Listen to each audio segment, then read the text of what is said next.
Hello BookTube, it's Eleanor here. It's been a short minute since I last spoke to you. Things have been hectic here. I've just started back full-time work. Matilda has started full-time school. That's not going quite so well. My job is great and I'm absolutely loving it, but Matilda is really struggling to settle in. There's lots of tears in the morning, and so it's just meant that it's been a bit emotionally draining. And then you all probably know what it's like starting a new school or a new job. Your brain is frazzled by the end of week one because you've so much information to take in. So at the end of every day I've just wanted to go to bed. So 8 p.m. has been my bedtime in the last week, and it's been glorious. So I just haven't really made any videos, A, because I haven't been reading, and B, you know, brain just can't cope. But it's Saturday's day, so I thought I'd just have a little chat, have a little catch up, talk to you about my reading quest, because I haven't wrapped up my reading quest yet, which I was taking part in. So I wanted to just sort of wrap that up, and then maybe talk about a couple of books that I've read. So yeah, let's get going. Let's start with the reading quest. Sorry, caffeine. That's better. So the reading quest, I didn't do quite as well as I was hoping, but as I say, that's because everything sort of life happened. I did manage to complete 2 full character quests, and I finished nearly a third, and I finished a couple of side quests, so I'm really happy with that. In terms of the sort of statistics of what is going on, I managed to reach level 5. I read 14 books. I ended up with 245 experience points and 467 health points.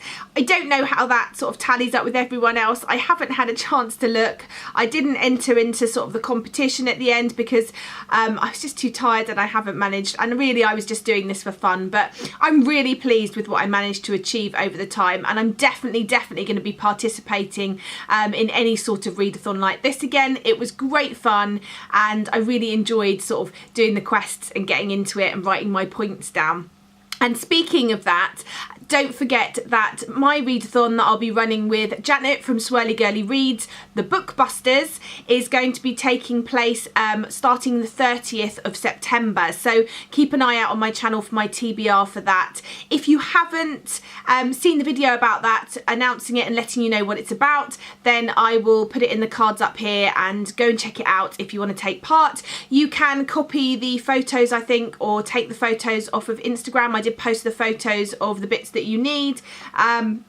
Yeah, come take part. It's going to be fun. It's going to be similar to Blockbusters, if you've ever watched the TV show, but that video explains a bit more about that. It's all about the caffeine. It's all about the caffeine. So I'm just going to talk to you about 2 books that I've been reading recently. One was very good, and one was a real disappointment for me, actually, unfortunately. So what should we start with? Should we start on a positive, or should we work up to the positive? I think we'll start with the one that wasn't quite so good. So that was, unfortunately, Ancillary Justice by Ann Leckie. This book has won awards. It's had multiple praise. It's one of those books that I feel is a bit Marmite. It's a love it or hate it book, and I think it really must depend on how you fare with sort of more hard sci-fi and quite complex ideas and themes. I read this as part of Sci-Fi September with the lovely Becky from Becky Bookworm, and thank goodness we read it together, because this would have been DNF'd by me had it not been for Becky and our buddy read.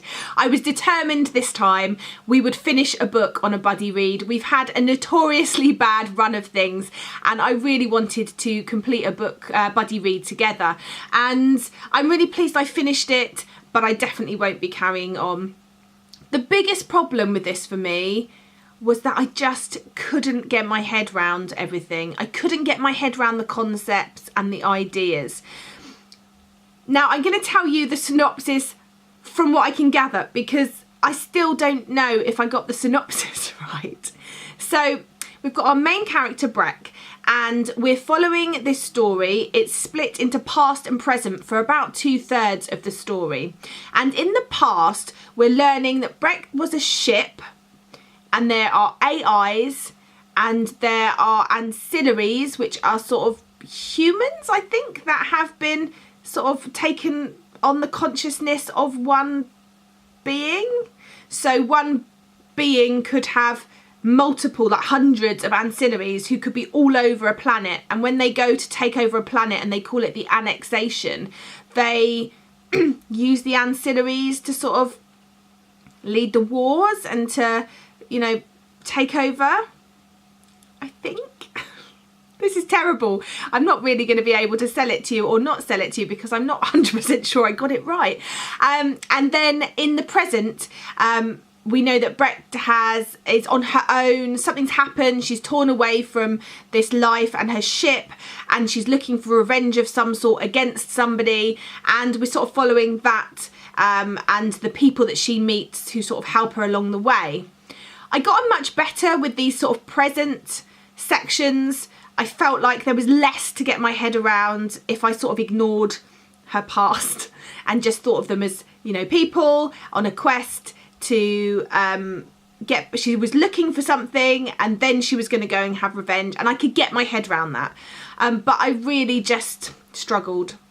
I struggled with the overall concept, like the big sort of reveal at the end and the big sort of climactic event.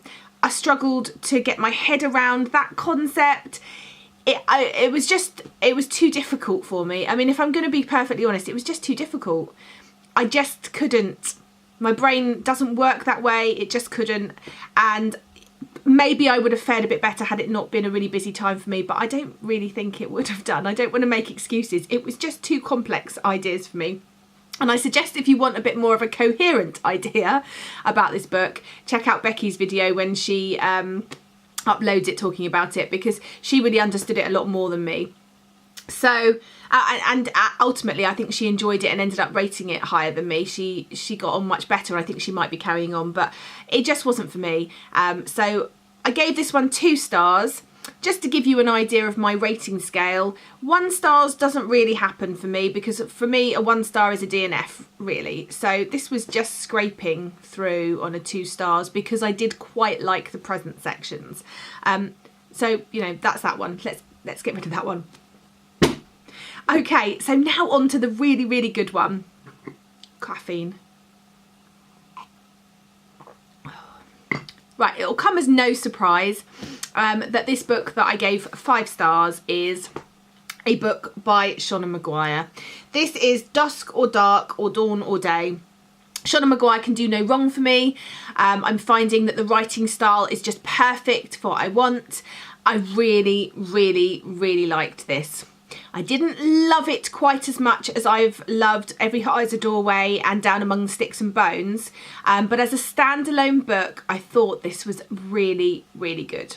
Again, rocking in at just sort of under 200 pages. This book is short but really manages to get so much into such a small book. Our character Jenna is our main character, and she is what I can only describe really as sort of a ghost, and she's died too soon. And in this world, if you die too soon, you come back as sort of a ghost, but people can't tell you're a ghost. You can manifest yourself in sort of a physical form, so people can't tell that you're not a ghost. However, there are certain things that come with that. You can take time from people, or you can give time to people.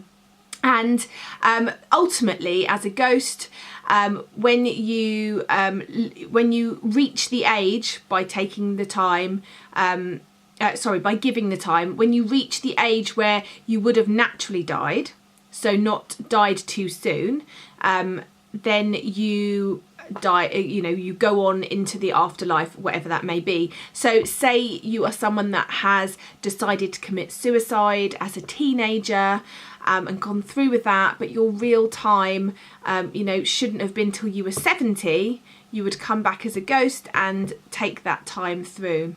In this world there are also witches, and they have different types of witches as well. This was just really clever. we find out in the first sort of section all about Jenna, all about her life, all about how she deals with what's going on in her life and being this ghost, and sort of the technicalities, I suppose, of being a ghost and the witches. And then sort of part way through we discover this mystery where all the ghosts from the town have just disappeared, and we're following through how that's happened, why it's happened, how they're going to sort of solve this mystery. And so we go through to that, and it was a real page turner. It was beautifully written. The ideas were really well executed. It left me satisfied at the end, which I often struggle with shorter stories or novellas. Shauna Maguire can do no wrong for me. So 5 stars, 5 stars, 5 stars. So that is a little bit of a catch up on what's been going on with me recently, my reading quest and a couple of books that I've been reading. Keep your eyes peeled soon for my Bookbusters TBR. I'm really excited to get stuck in and to see what you guys are picking for your TBRs and what routes you'll be taking across the board. Anyway, that's it from me. Let me know down below, as always, any 5-star reads that you've had recently, because I can't wait to pick those ones up. And don't worry, my autism books wrap-ups will be coming. I'm just getting round to them, and I want to make sure that the videos are right. So they will be coming. It may not be this month now, but they will be here in the next couple of months. So if you're interested in those, keep your eyes peeled. Okay, that's it from me. Bye for now, BookTube.